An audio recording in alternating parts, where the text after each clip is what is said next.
La Guerra del Pacífico en el verano de 1945. Bombarderos estadounidenses sobrevuelan Japón. En refugios como este se hacinan numerosos niños. El 9 de agosto estuvimos en el refugio más tiempo de lo habitual. Decían que acababa de caer una nueva bomba en Hiroshima.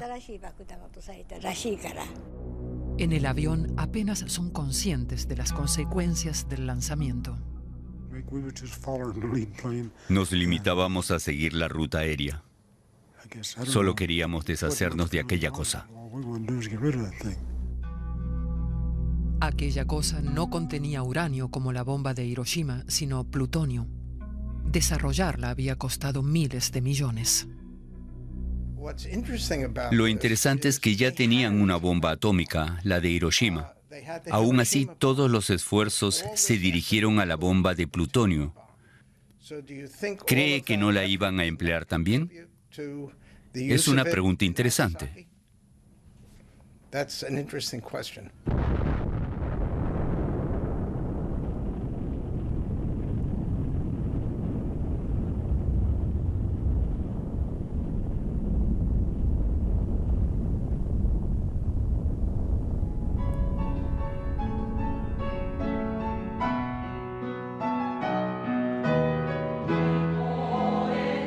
Estos son los niños de entonces, los que todavía viven. Aún hoy se preguntan por qué cayó aquella segunda bomba y arrasó su ciudad.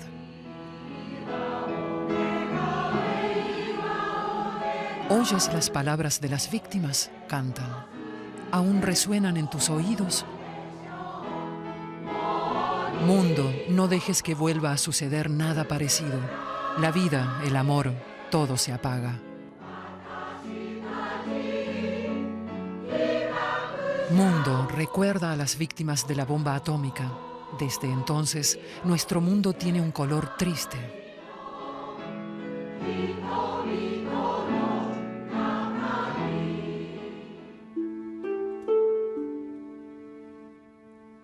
En el búnker, la muerte ya se sentía cerca mucho antes. Cuenta Sakue Shimohira, que tenía 6 años.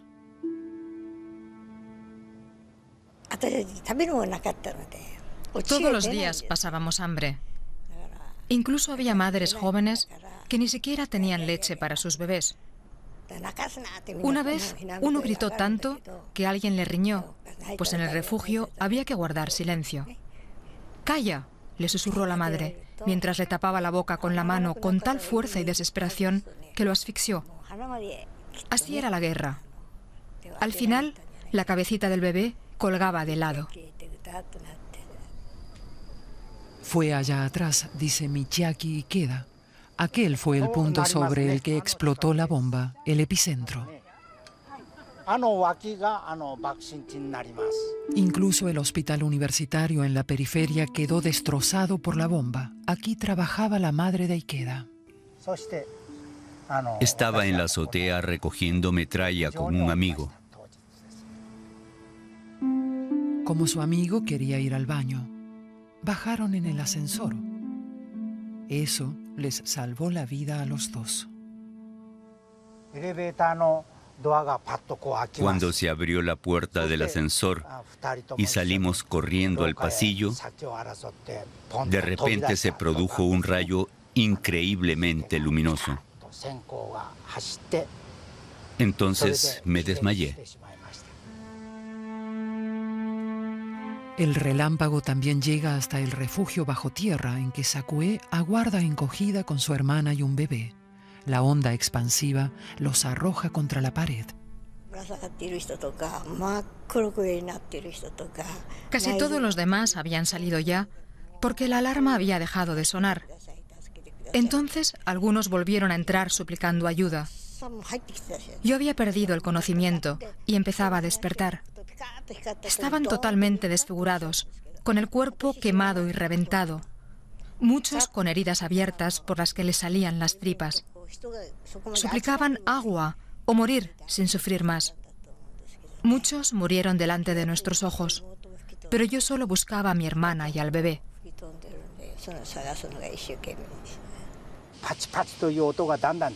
Cuando recuperé la conciencia en el pasillo del hospital, vi fuego por todas partes. Las llamas venían hacia mí.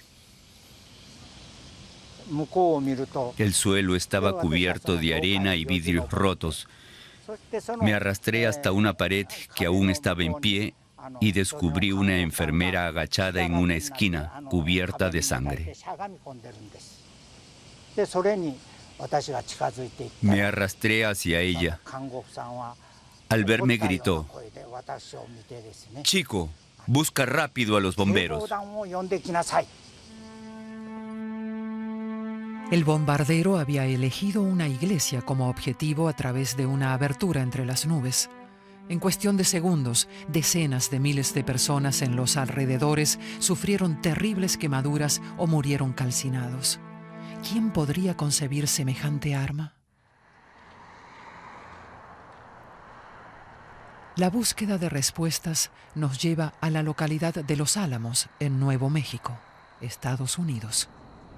Durante mucho tiempo fue un simple campamento de scouts, hasta que se convirtió en un taller secreto para desarrollar la bomba atómica. La única dirección era una casilla de correo. En las licencias de manejo, el nombre es un número. Dirección, lista especial B. Código postal, Santa Fe. Había pocos teléfonos. Todo el mundo era vigilado. El correo se censuraba. Quienes vivían allí no podían informar del tiempo que hacía porque los agentes de seguridad temían que una tormenta localizable, por ejemplo, pudiese delatar su ubicación. Al principio se apiñaban aquí cientos de especialistas de Estados Unidos y Europa. Al final eran más de 8.000. Algunos con su familia, y entre ellos muchos premios Nobel de física. Incluso en el gobierno y en el ejército eran pocos los que sabían del proyecto secreto. Mientras, jóvenes técnicos manipulan inocentemente el plutonio, como Bill Hutchins. Un día estaban disponiendo piezas de plutonio para unos ensayos. A uno se le resbaló una pieza que fue a caerle en un punto en que desencadenó una reacción crítica. Le provocó la muerte. Otro que estaba a su lado y al que yo conocía, perdió enseguida todo el pelo y las pestañas. Parecía que se hubiese quemado tomando el sol. Al poco murió también.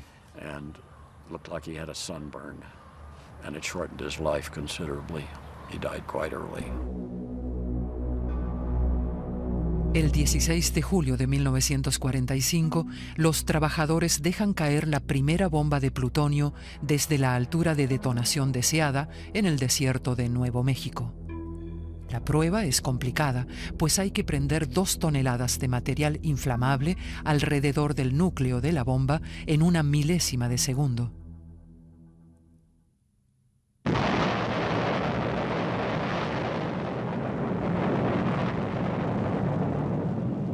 Es la primera explosión nuclear de la historia, observada por sus responsables a 9 kilómetros de distancia.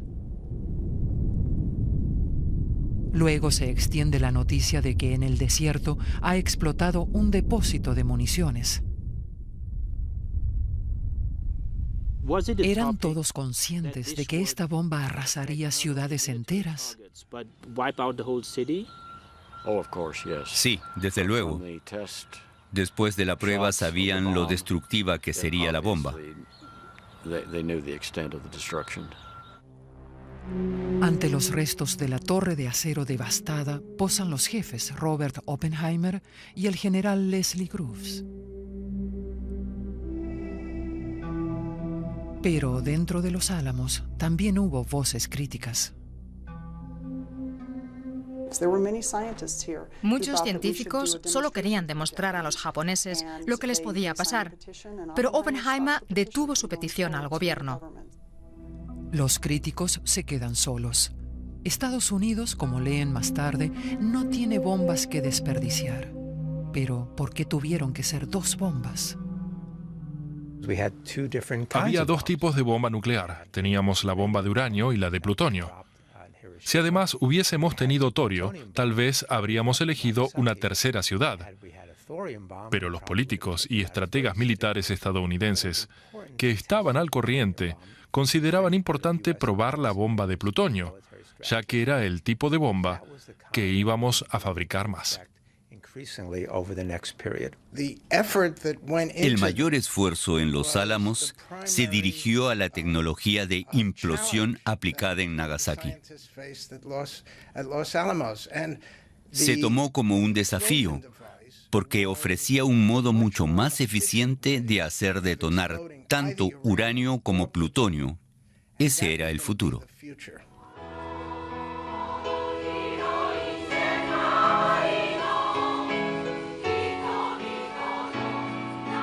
Así que las víctimas de Nagasaki se usaron como conejillos de indias para que el fabricante de bombas estadounidense pudiera decidir cuál de sus modelos producir en serie.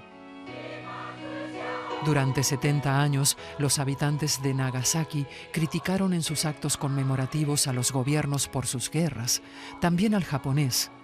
La suya fue siempre una ciudad abierta al mundo.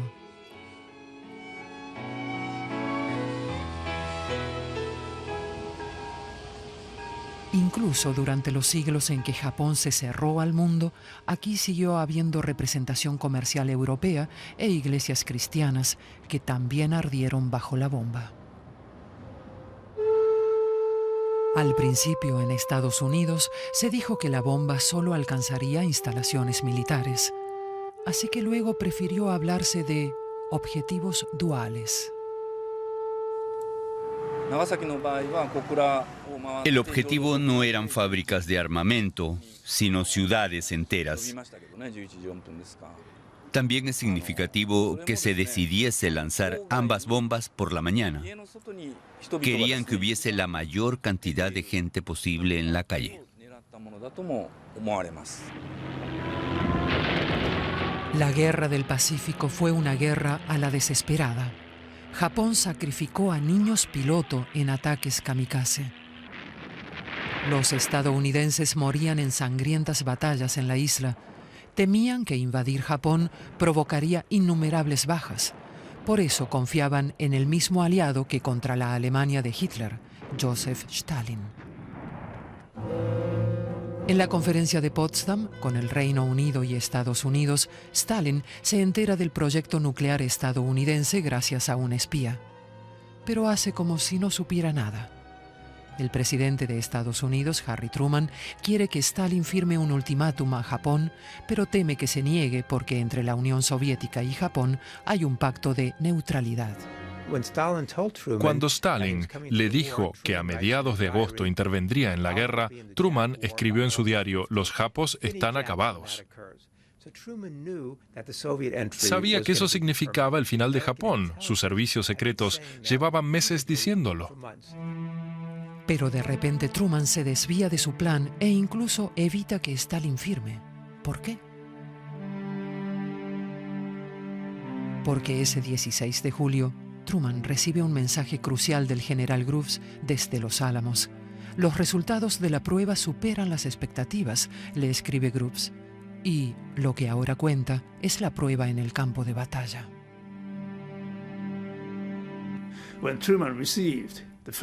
Cuando Truman recibió ese primer mensaje sobre el éxito de la detonación de la bomba, anotó: "He recibido grandes noticias. La bomba es tan potente que ha derretido una torre de acero". Y a continuación añade: "Pero solo la emplearemos contra objetivos militares. Somos una nación civilizada. No la vamos a lanzar contra mujeres y niños". Imagínese, semejante arma destructiva lanzada en medio de una gran ciudad. ¿Cómo no iba a afectar a mujeres y niños? El proceso de negación de la realidad había empezado.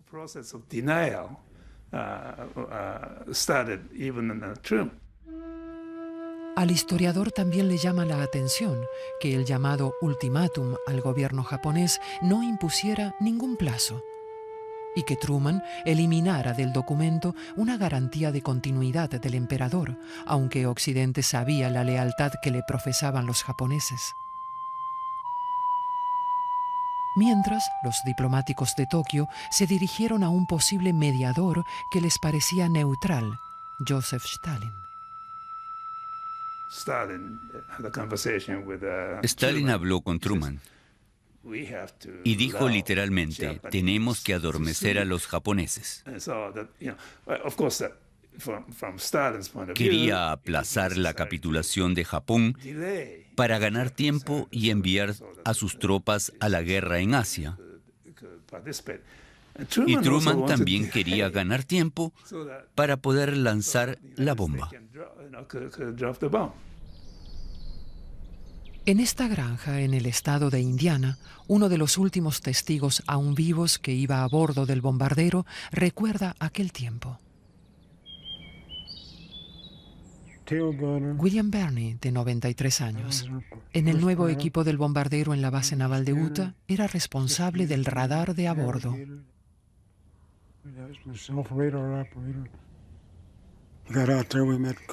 Estábamos bajo el mando del coronel Tibbets. Nos dijo, ahora ustedes son soldados de élite y debemos llevar a cabo una pequeña misión de alto secreto. Junto con un segundo piloto llamado Charles Sweeney, aquí a la derecha de Tibbets, practicaron la técnica de lanzamiento. Solo teníamos que volar, por ejemplo, sobre el desierto de Mojave. Los científicos calculaban con réplicas a qué altura debía explotar la bomba para causar el mayor daño posible. No sabíamos nada más, solo hacíamos lo que nos decían. Luego, la unidad de Burney se traslada con los aviones a Tinian, una de las Islas Marianas en el Pacífico, y se carga la primera bomba. Es la bomba de uranio alargada. Sus creadores la llaman Little Boy, muchachito, casi con orgullo paterno.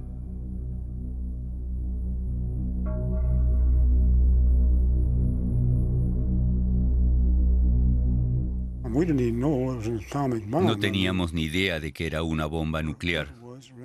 Solo sabíamos que los aviones se habían adaptado expresamente para llevarla.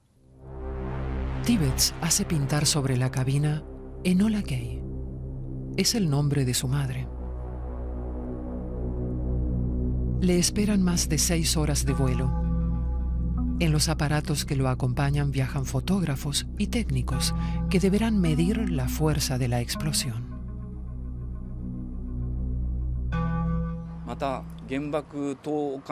También se enviaron aviones para observar el tiempo. Luego, antes de lanzar la bomba, los técnicos enviaron sondas de radio para medir la onda expansiva y la radiación.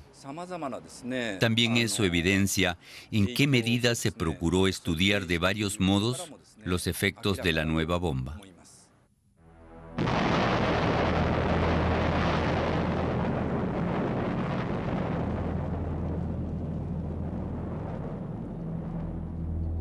Más de 100.000 personas perdieron la vida en Hiroshima.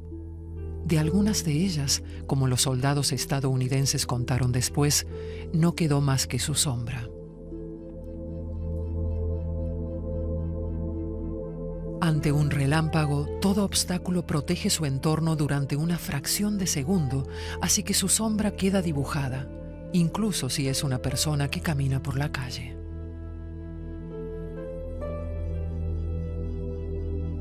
Peatones en el puente, 0,6 millas al suroeste del epicentro, anotaron las autoridades estadounidenses y lo mantuvieron en secreto durante décadas. La noticia de que Hiroshima ha sido destruida llega al presidente Truman en el barco en que regresa a su país de la conferencia de Potsdam.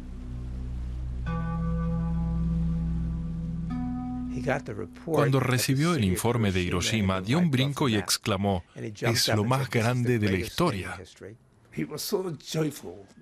Saltaba de contento. ¿Por qué estaba tan entusiasmado?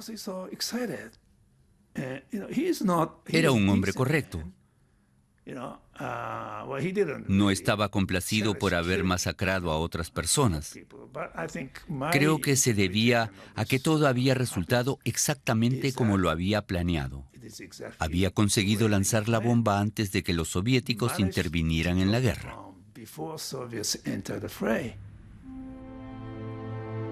Truman se ve ya ganador de la carrera bélica que había comenzado en Potsdam. También Stalin piensa que Truman le ha dejado fuera y está frustrado. Hasta que, gracias a las nuevas noticias de Tokio, recupera las esperanzas.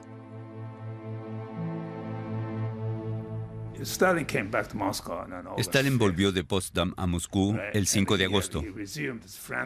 Se había apresurado a tomar ciertas medidas para prepararse para la guerra. El 6 de agosto, tras Hiroshima, en su agenda no se lee nada. Eso muestra lo conmocionado que estaba. Pensaba que todo había terminado, que habían perdido. Estaba seguro de que Japón capitularía. Y justo entonces volvió el embajador japonés y pidió a Stalin que actuara de mediador. Este reaccionó de inmediato y ordenó atacar Japón 48 horas antes de lo previsto.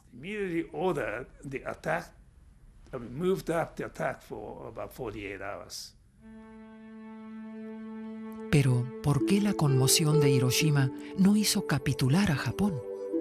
Según los historiadores, ¿por qué no fue ninguna conmoción?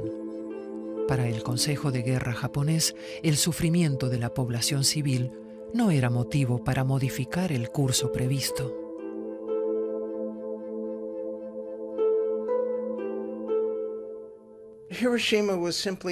Hiroshima era simplemente una ciudad destrozada más. Antes ya habían sido arrasadas otras 68. Esta vez había sido una sola bomba, pero el efecto era el mismo. El auténtico golpe para Japón fue que la Unión Soviética entrara en la guerra.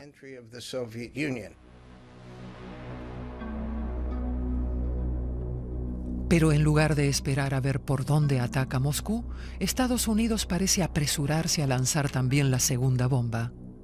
Fat Man, hombre gordo, el modelo de plutonio. Puesto que Japón sigue negándose a rendirse, Truman considera justificado el paso. Anuncia al país una lluvia destructora. La misión se ve obstaculizada por varios problemas. El aparato lleva demasiado poco combustible. El tercer avión no aparece. El objetivo principal, la ciudad portuaria de Kokura, y el secundario, Nagasaki, están cubiertos de nubes. Por eso no dimos en el blanco previsto. Habíamos tenido que usar el radar y hasta el último momento el encargado de la bomba no pudo actuar. Veía la ciudad, pero no el centro. Aún así, la bomba cubrió un gran territorio.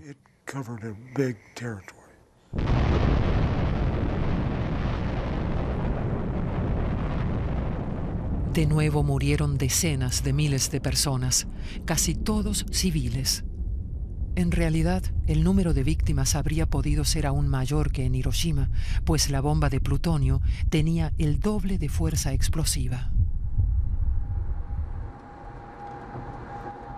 La búsqueda de una testigo retratada en una vieja foto nos lleva a muchos kilómetros de Nagasaki. Es una de las muchas fotos que quedaron en una casa abandonada donde el fotógrafo las había escondido de la censura. Algunas ya se han mostrado en este reportaje.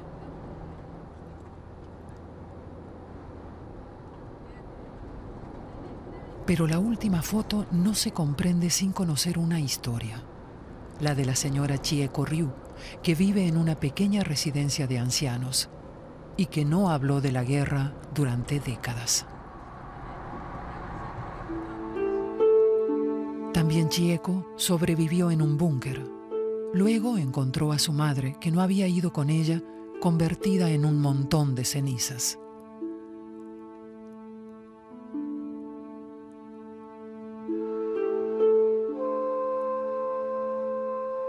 ¿A dónde mira en la foto?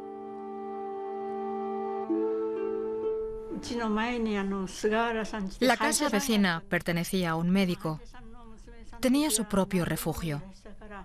Mi padre pensó que tal vez todavía había alguien allí. Y así fue. Sacó a una niña que seguía con vida.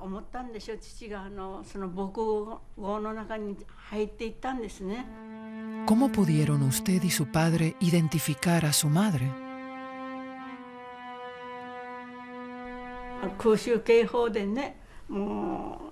La reconocimos por un pasador de carey para el cabello que le regalé y por restos del vestido que aún se distinguían.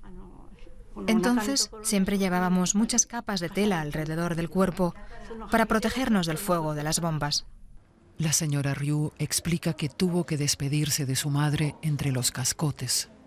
No podíamos hacer nada más. Ni siquiera pudimos conservar algo en lo que sepultarla. No teníamos ninguna vasija para ello.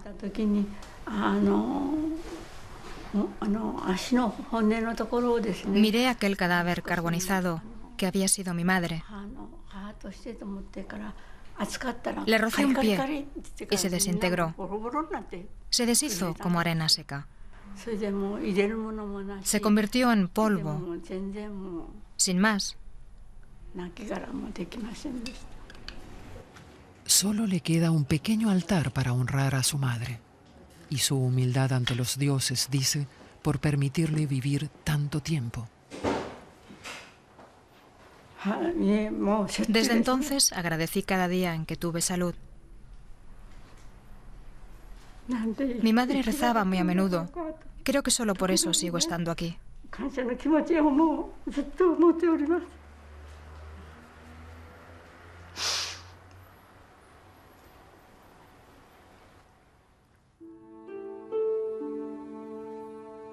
La niña Sakue permaneció en el búnker hasta el día siguiente, junto a su hermana y el bebé.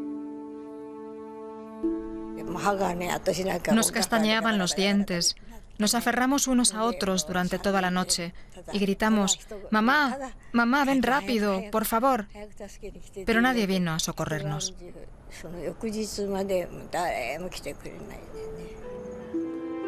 En algún momento decidieron salir para buscar su casa, o lo que hubiese quedado de ella.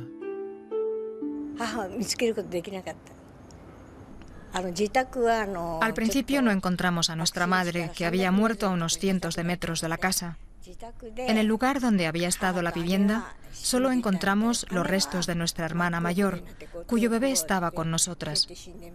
Estaba acostada boca abajo y tenía las manos delante del rostro. No sabíamos quién era. Solo cuando giramos el cuerpo con cuidado y pudimos separar las manos, la reconocimos por la forma de los ojos.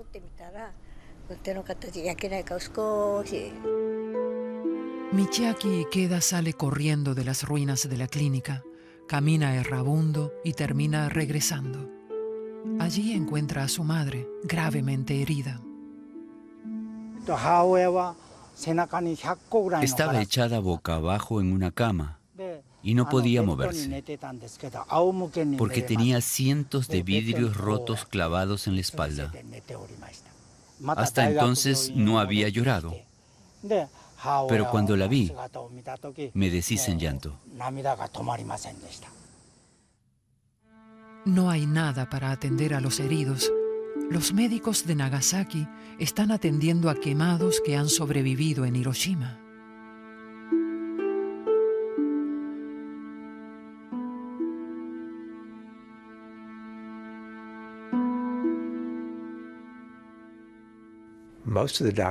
La mayoría de los médicos y enfermeras estaban muertos y los hospitales destrozados.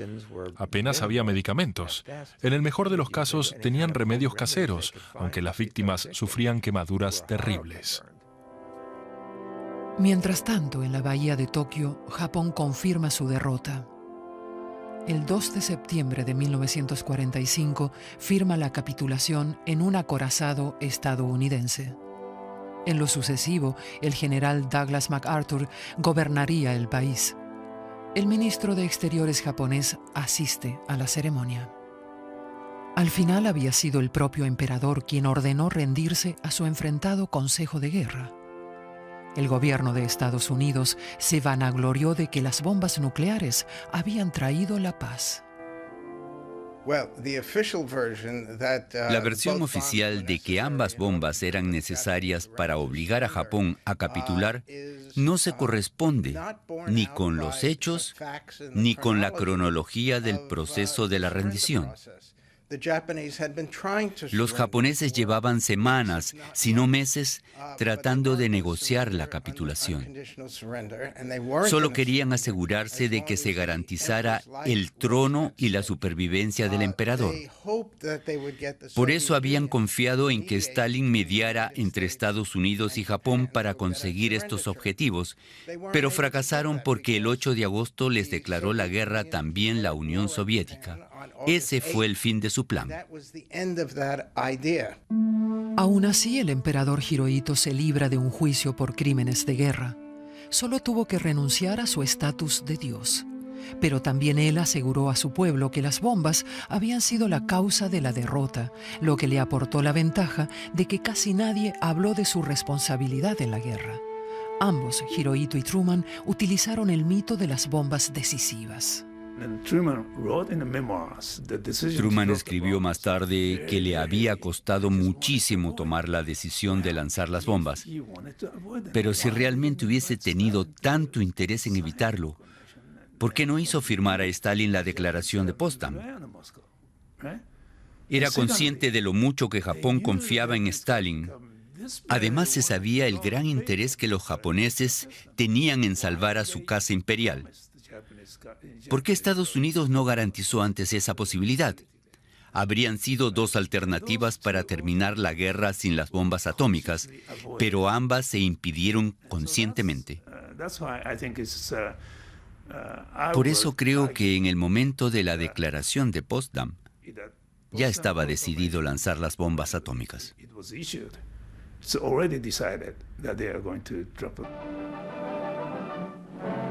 Incluso en los noticieros del ejército estadounidense se mostraba que Japón ya había sido arrasado antes de Nagasaki. Justo al finalizar la guerra, se dijo que casi todas las grandes ciudades, desde Osaka hasta Tokio, habían sido destruidas. La flota japonesa acribillada en los puertos, el país fuera de combate, escenas que demostraban, en palabras textuales del locutor, que Japón estaba claramente vencido antes de lanzar las bombas. Scenes like these leave no doubt that Japan was thoroughly beaten before the atomic bomb. También casi todos los generales y almirantes estadounidenses que consiguieron el rango de 5 estrellas en la guerra declararon a su término que el bombardeo había sido militarmente innecesario o moralmente reprobable. Quien lo dijo con más claridad fue el propio jefe del Estado Mayor de Truman, el almirante William Leahy. Recriminó a Truman que ese no era modo de hacer una guerra. Llegó a decir: Truman me aseguró que solo se atacarían objetivos militares. Pero matamos a tantas mujeres y niños como pudimos, exactamente como querían desde el principio.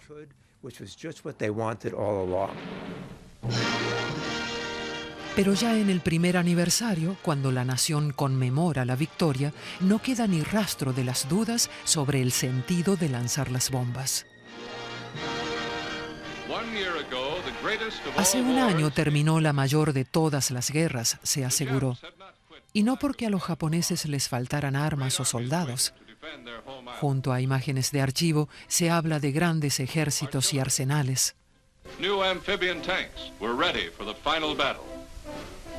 Pero cuando los japoneses estaban preparados para la última batalla, cayó la primera bomba atómica. Los japoneses se quedaron atónitos, pero aún vacilaron. 3 días más tarde cayó la segunda bomba atómica sobre Nagasaki. El golpe decisivo, y se rindieron. Es bien comprensible. Estados Unidos era el único país que había empleado la bomba atómica.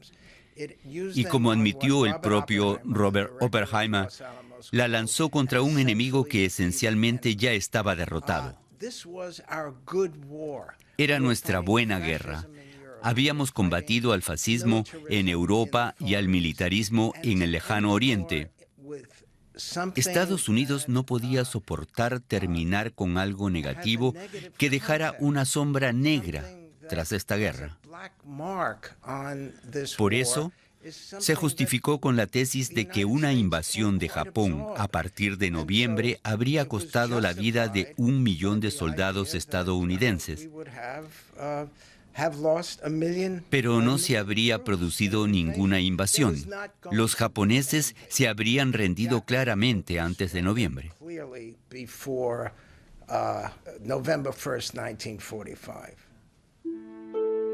Para las víctimas de la radiación, el fin de la guerra apenas supuso un alivio. Algunos fueron acogidos por sus parientes. También Sakue Shimohira, pero no tarda en volver a malvivir entre las ruinas con su hermana, como muchos otros.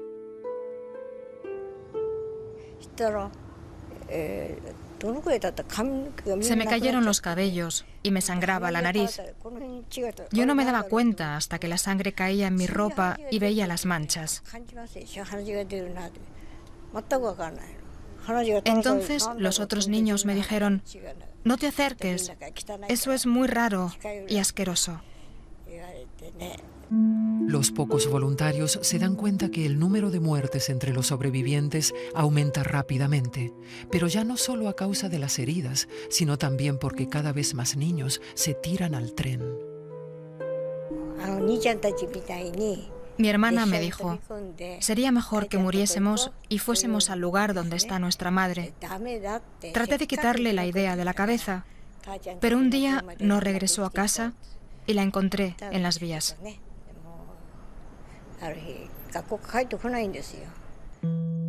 También Sakue piensa en terminar con su sufrimiento del mismo modo.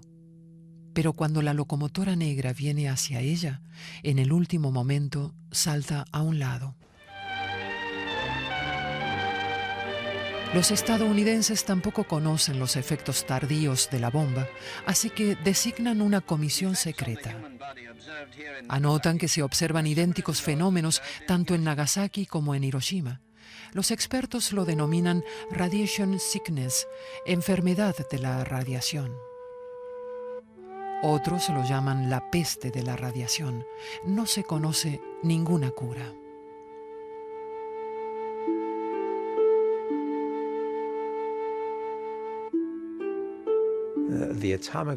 La comisión que los estadounidenses nombraron tras la guerra podía examinar a las víctimas, pero no tratarlas. Cuando morían, a menudo se enviaban sus restos a Estados Unidos para seguir investigando.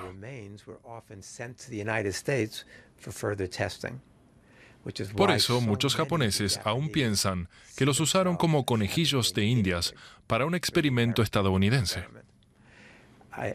Tengo muchos amigos entre los supervivientes. Muchos cuentan que entonces los trataron de forma terrible. Los humillaban, los obligaban a aparecer desnudos en la plataforma ante un auditorio de médicos. Muchos eran adolescentes y les quedaron profundas cicatrices emocionales. Creo que el papel de Estados Unidos en aquella época fue deplorable e incluso criminal. At best, criminal at worst.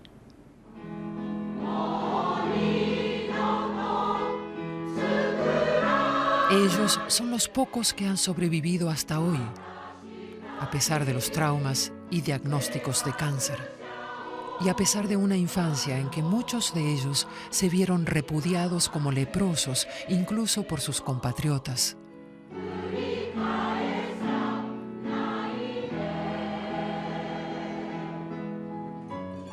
¿Quién explicará lo que nos sucedió cuando ya no estemos aquí?, dicen.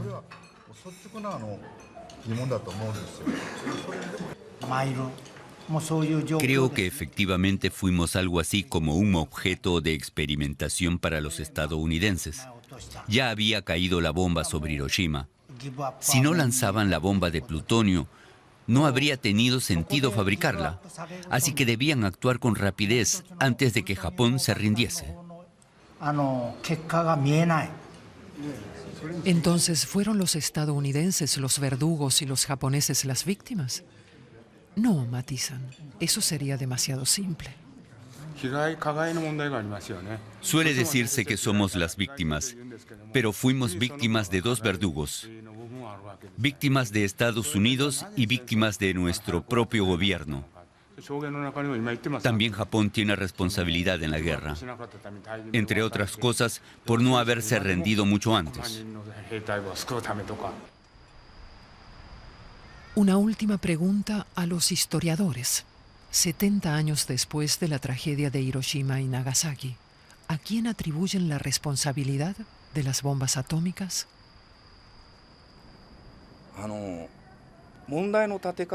En sus bombardeos sobre ciudades, y no solo Hiroshima y Nagasaki, Estados Unidos cruzó un umbral al dirigir la guerra contra civiles. Antes solo lo habían hecho Hitler en Guernica, España, y los japoneses en China. Y Occidente lo había considerado una barbarie. Pero los británicos hicieron lo mismo en Dresde y los estadounidenses primero en Tokio. Y luego ya con las dos bombas nucleares traspasaron este límite definitivamente.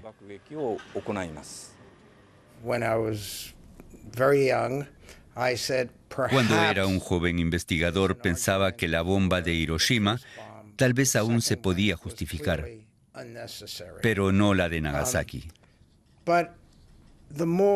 Pero cuanto más he sabido de lo que pasó entre Japón, Estados Unidos y Rusia, más me convenzo de que ninguna de las bombas fue necesaria.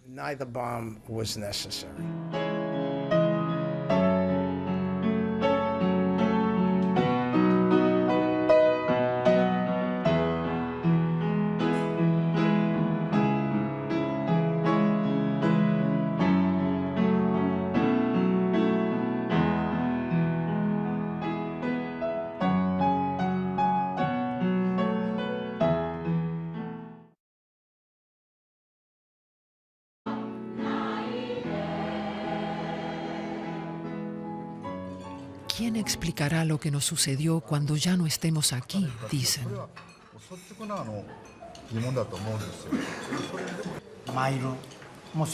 Creo que efectivamente fuimos algo así como un objeto de experimentación para los estadounidenses.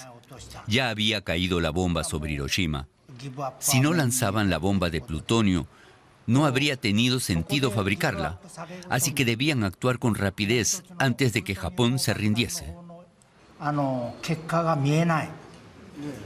Entonces, ¿fueron los estadounidenses los verdugos y los japoneses las víctimas? No, matizan. Eso sería demasiado simple. Suele decirse que somos las víctimas, pero fuimos víctimas de dos verdugos. Víctimas de Estados Unidos y víctimas de nuestro propio gobierno. También Japón tiene responsabilidad en la guerra, entre otras cosas, por no haberse rendido mucho antes. Una última pregunta a los historiadores. 70 años después de la tragedia de Hiroshima y Nagasaki, ¿a quién atribuyen la responsabilidad de las bombas atómicas?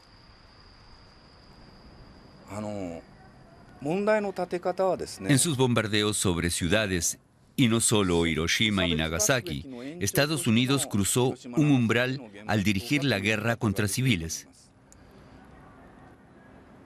Antes solo lo habían hecho Hitler en Guernica, España, y los japoneses en China. Y Occidente lo había considerado una barbarie. Pero los británicos hicieron lo mismo en Dresde y los estadounidenses primero en Tokio. Y luego ya con las dos bombas nucleares traspasaron este límite definitivamente.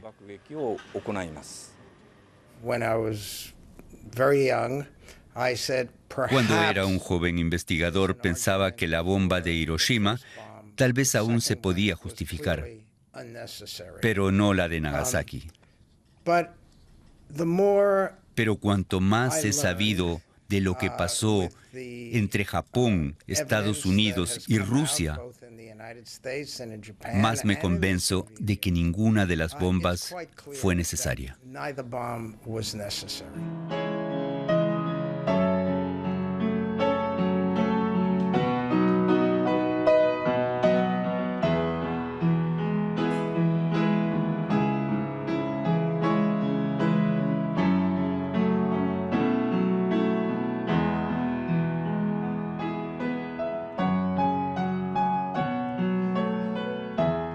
Antes ya habían sido arrasadas otras 68.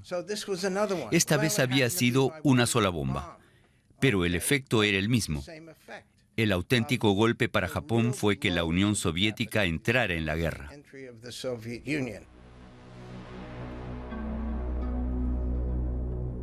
Pero en lugar de esperar a ver por dónde ataca Moscú, Estados Unidos parece apresurarse a lanzar también la segunda bomba. Fat Man, hombre gordo, el modelo de plutonio. Puesto que Japón sigue negándose a rendirse, Truman considera justificado el paso. Anuncia al país una lluvia destructora. La misión se ve obstaculizada por varios problemas. El aparato lleva demasiado poco combustible. El tercer avión no aparece. El objetivo principal, la ciudad portuaria de Kokura, y el secundario, Nagasaki, están cubiertos de nubes.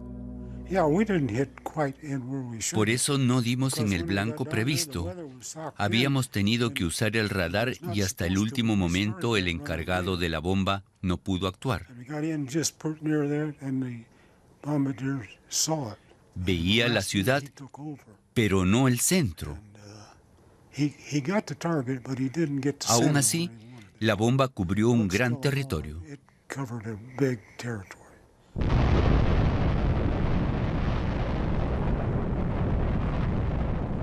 De nuevo murieron decenas de miles de personas, casi todos civiles.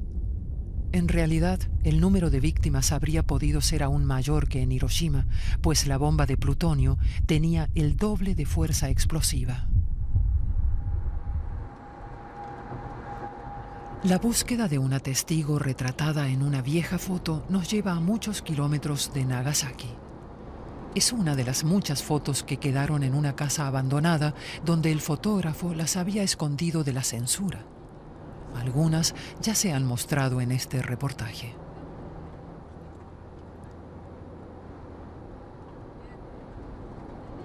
Pero la última foto no se comprende sin conocer una historia.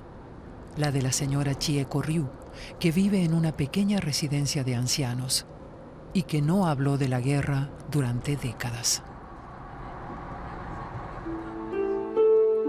También Chieko sobrevivió en un búnker.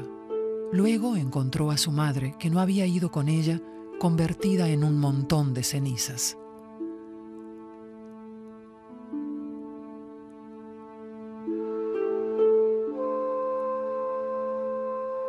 ¿A dónde mira en la foto?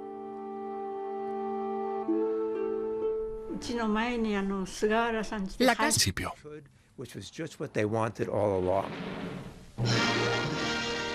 Pero ya en el primer aniversario, cuando la nación conmemora la victoria, no queda ni rastro de las dudas sobre el sentido de lanzar las bombas. Hace un año terminó la mayor de todas las guerras, se aseguró. Y no porque a los japoneses les faltaran armas o soldados. Junto a imágenes de archivo se habla de grandes ejércitos y arsenales.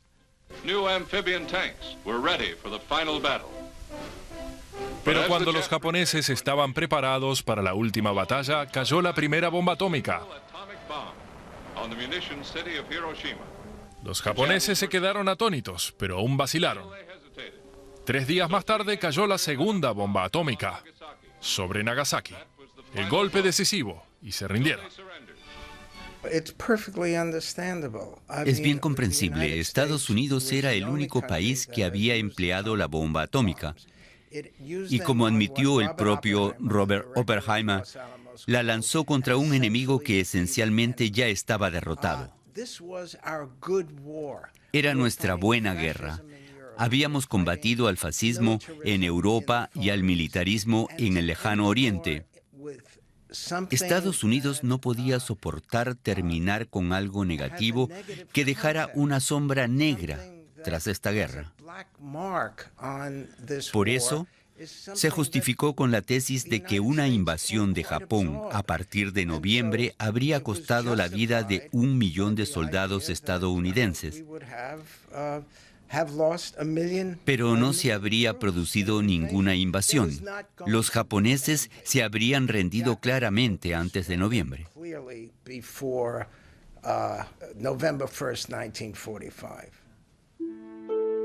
Para las víctimas de la radiación, el fin de la guerra apenas supuso un alivio. Algunos fueron acogidos por sus parientes. También Sakue Shimohira, pero no tarda en volver a malvivir entre las ruinas con su hermana, como muchos otros.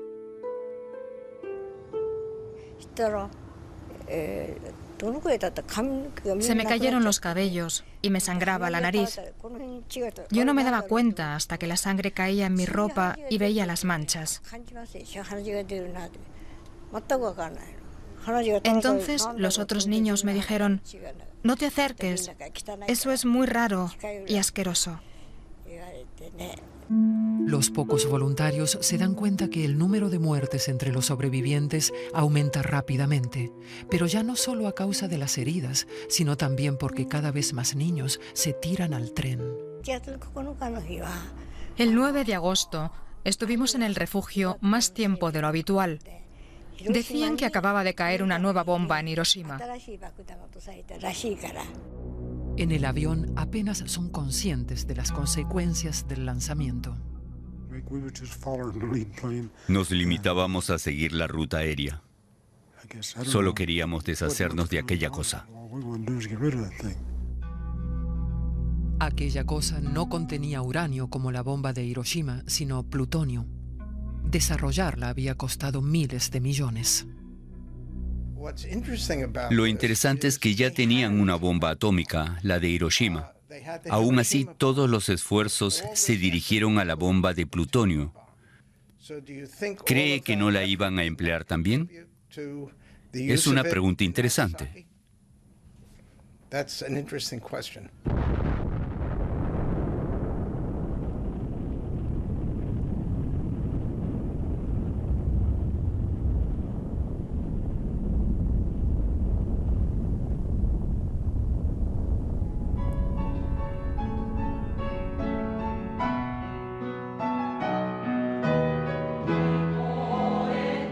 Estos son los niños de entonces, los que todavía viven. Aún hoy se preguntan por qué cayó aquella segunda bomba y arrasó su ciudad.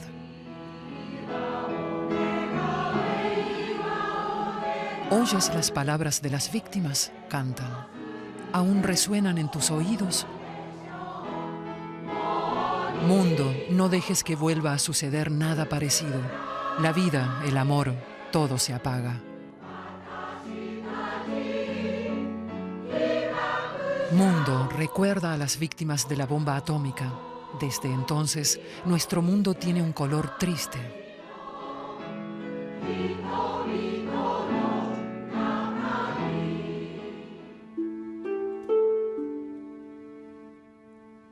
En el búnker, la muerte ya se sentía cerca mucho antes, cuenta Sakue Shimohira, que tenía 6 años.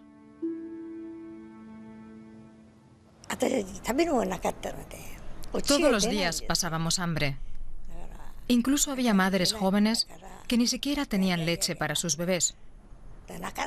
Una vez, uno gritó tanto que alguien le riñó, pues en el refugio había que guardar silencio. «¡Calla!», le susurró la madre, mientras le tapaba la boca con la mano con tal fuerza y desesperación que lo asfixió. Así era la guerra. Al final, la cabecita del bebé colgaba de lado. Fue allá atrás, dice. Y niños como pudimos, exactamente como querían desde el principio.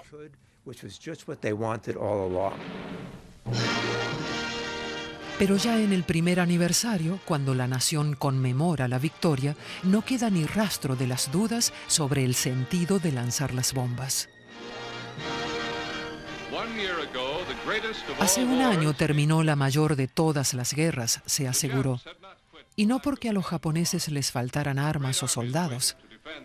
Junto a imágenes de archivo se habla de grandes ejércitos y arsenales.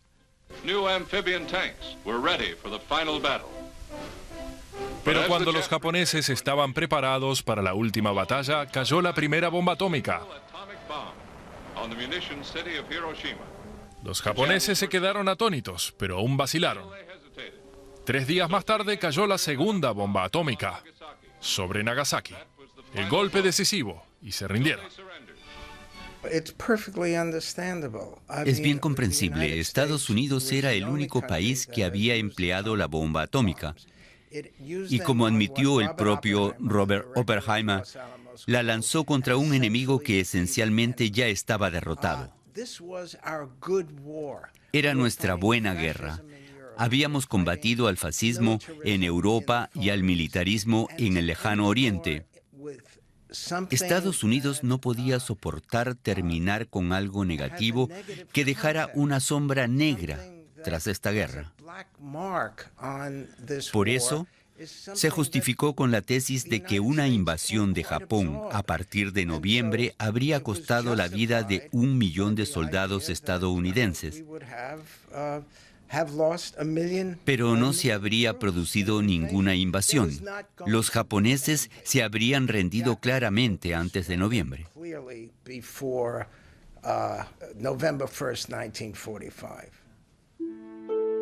Para las víctimas de la radiación, el fin de la guerra apenas supuso un alivio. Algunos fueron acogidos por sus parientes. También Sakue Shimohira, pero no tarda en volver a malvivir entre las ruinas con su hermana, como muchos otros.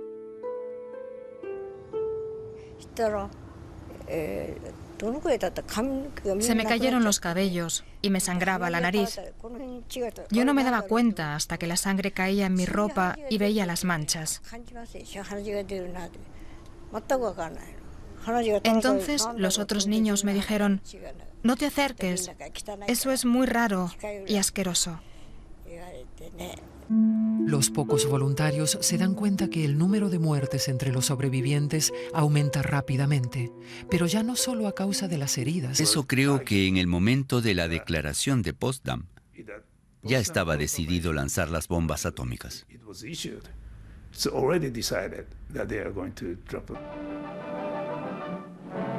Incluso en los noticieros del ejército estadounidense se mostraba que Japón ya había sido arrasado antes de Nagasaki. Justo al finalizar la guerra, se dijo que casi todas las grandes ciudades, desde Osaka hasta Tokio, habían sido destruidas. La flota japonesa acribillada en los puertos, el país fuera de combate, escenas que demostraban, en palabras textuales del locutor, que Japón estaba claramente vencido antes de lanzar las bombas. Scenes like these leave no doubt that Japan was thoroughly beaten before the atomic bomb. También casi todos los generales y almirantes estadounidenses que consiguieron el rango de 5 estrellas en la guerra declararon a su término que el bombardeo había sido militarmente innecesario o moralmente reprobable.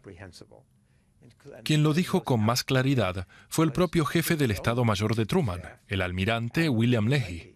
Recriminó a Truman que ese no era modo de hacer una guerra. Llegó a decir: Truman me aseguró que solo se atacarían objetivos militares. Pero matamos a tantas mujeres y niños como pudimos, exactamente como querían desde el principio.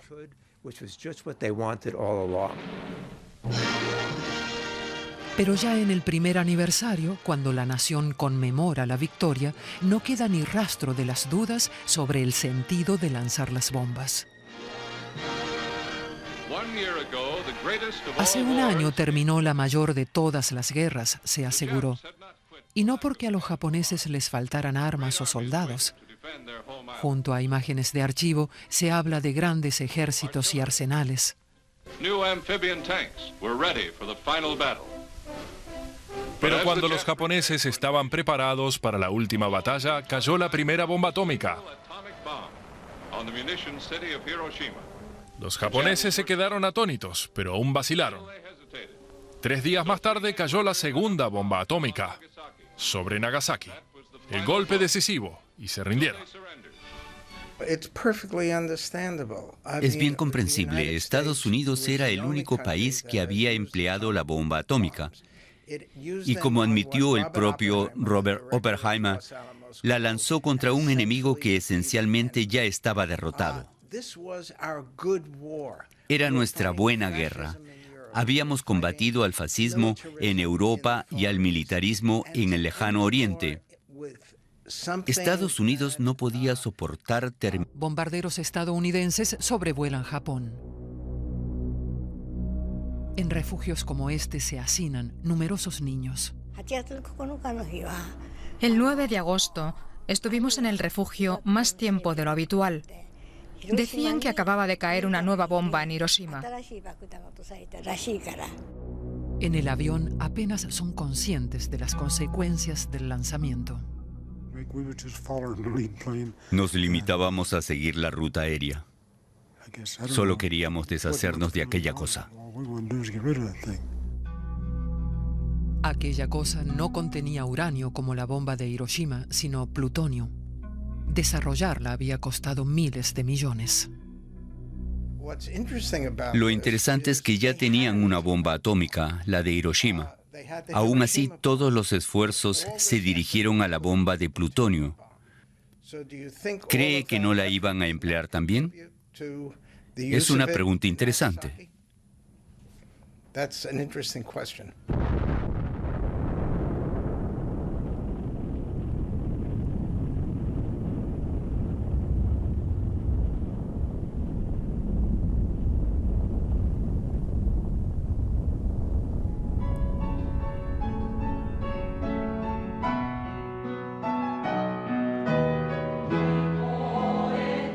Estos son los niños de entonces, los que todavía viven. Aún hoy se preguntan por qué cayó aquella segunda bomba y arrasó su ciudad.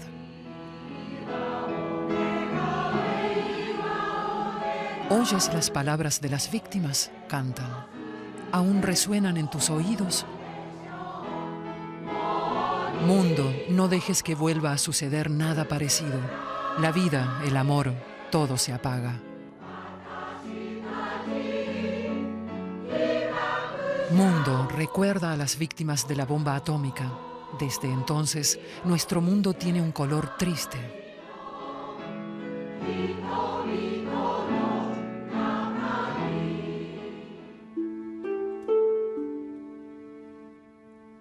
En el búnker, la muerte ya se sentía cerca mucho antes, cuenta Sakue Shimohira, que tenía 6 años.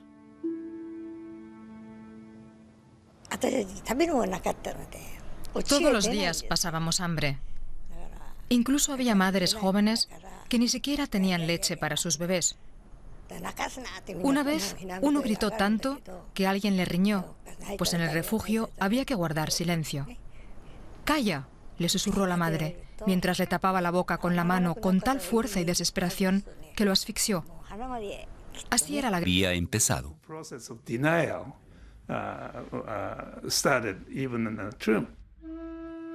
Al historiador también le llama la atención que el llamado ultimátum al gobierno japonés no impusiera ningún plazo y que Truman eliminara del documento una garantía de continuidad del emperador, aunque Occidente sabía la lealtad que le profesaban los japoneses. Mientras, los diplomáticos de Tokio se dirigieron a un posible mediador que les parecía neutral, Joseph Stalin. Stalin habló con Truman y dijo literalmente, tenemos que adormecer a los japoneses. Quería aplazar la capitulación de Japón para ganar tiempo y enviar a sus tropas a la guerra en Asia.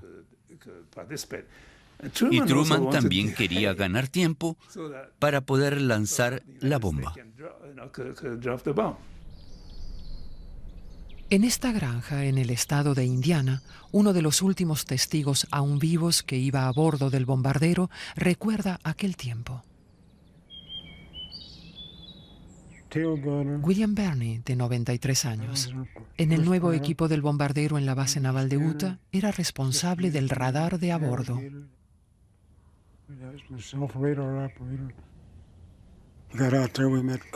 Estábamos bajo el mando del coronel Tibbets.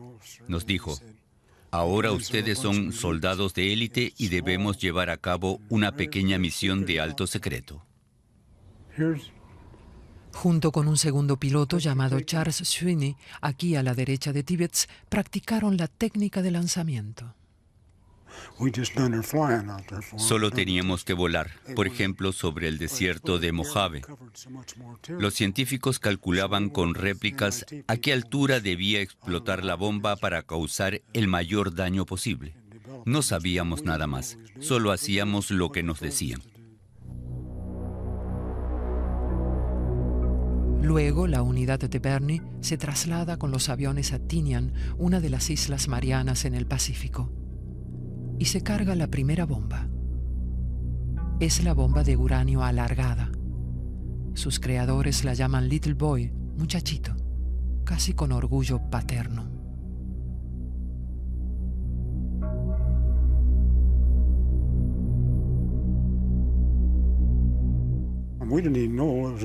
No teníamos ni idea de que era una bomba nuclear. Solo sabíamos que los aviones se habían adaptado expresamente para llevarla. Tibbets hace pintar sobre... Vi fuego por todas partes. Las llamas venían hacia mí. El suelo estaba cubierto de arena y vidrios rotos. Me arrastré hasta una pared que aún estaba en pie y descubrí una enfermera agachada en una esquina, cubierta de sangre. Me arrastré hacia ella. Al verme gritó: «Chico, busca rápido a los bomberos». El bombardero había elegido una iglesia como objetivo a través de una abertura entre las nubes. En cuestión de segundos, decenas de miles de personas en los alrededores sufrieron terribles quemaduras o murieron calcinados. ¿Quién podría concebir semejante arma? La búsqueda de respuestas nos lleva a la localidad de Los Álamos, en Nuevo México, Estados Unidos. Durante mucho tiempo fue un simple campamento de scouts, hasta que se convirtió en un taller secreto para desarrollar la bomba atómica.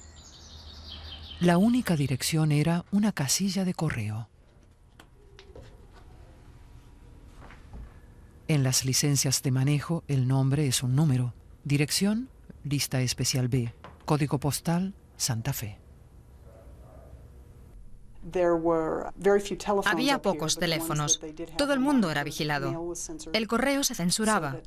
Quienes vivían allí no podían informar del tiempo que hacía porque los agentes de seguridad temían que una tormenta localizable, por ejemplo, pudiese delatar su ubicación. Al principio se apiñaban aquí cientos de especialistas de Estados Unidos y Europa. Al final eran más de 8.000. Algunos con su familia, y entre ellos muchos premios Nobel de física. Incluso en el gobierno y en el ejército eran pocos los que sabían del proyecto secreto. Mientras, jóvenes técnicos manipulan inocentemente el plutonio, como Bill Atkins. Un día estaban disponiendo piezas de plutonio para unos ensayos. A uno se le resbaló una pieza que fue a caerle en un punto en que desencadenó una reacción crítica. Le provocó la muerte. Otro que estaba a su lado y al que yo conocía, perdió enseguida todo el pelo y las pestañas. Parecía que se hubiese quemado tomando el sol. Al poco murió también. para un experimento estadounidense. Tengo muchos amigos entre los supervivientes. Muchos cuentan que entonces los trataron de forma terrible. Los humillaban, los obligaban a aparecer desnudos en la plataforma ante un auditorio de médicos. Muchos eran adolescentes y les quedaron profundas cicatrices emocionales. Creo que el papel de Estados Unidos en aquella época fue deplorable e incluso criminal.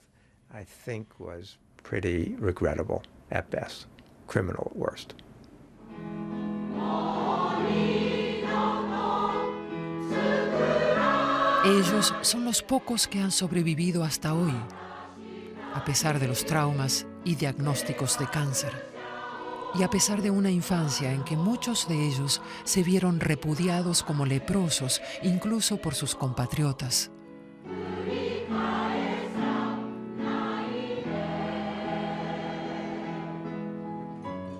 ¿Quién explicará lo que nos sucedió cuando ya no estemos aquí?, dicen.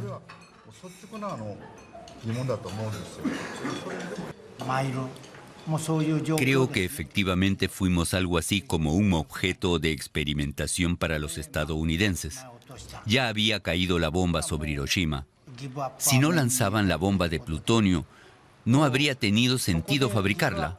Así que debían actuar con rapidez antes de que Japón se rindiese. Entonces, ¿fueron los estadounidenses los verdugos y los japoneses las víctimas? No, matizan. Eso sería demasiado simple. Suele decirse que somos las víctimas, pero fuimos víctimas de dos verdugos. Víctimas de Estados Unidos y víctimas de nuestro propio gobierno.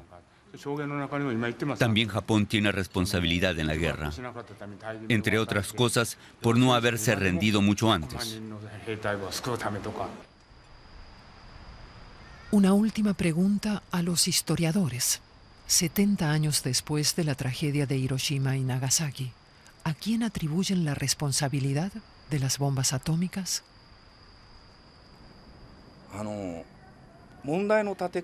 En sus bombardeos sobre ciudades, y no solo Hiroshima y Nagasaki, Estados Unidos cruzó un umbral al dirigir la guerra contra civiles. Antes solo lo habían hecho Hitler en Guernica, España, y los japoneses en China. Y Occidente lo había considerado una barbarie. Pero los británicos hicieron lo mismo en Dresde y los estadounidenses primero en Tokio.